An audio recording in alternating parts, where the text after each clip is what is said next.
शिक्षणाच्या गाण्याची गोरगरिबांना वरदान राजर्षी शाहू महाराज महाराष्ट्राची शान।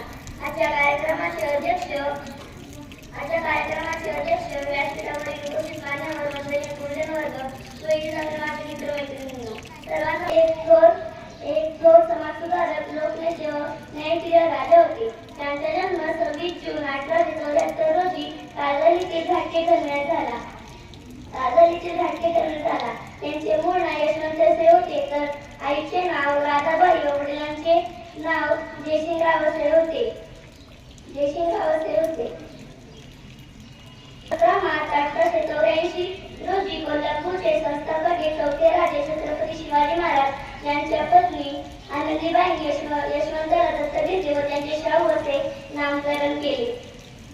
छत्रपती राजर्षी शाहू महाराज हे एक लोकप्रिय लोककल्याणकारी राजा होते। त्यांना माझे कोटी कोटी प्रणाम। धन्यवाद। जय हिंद, जय कर्मणी।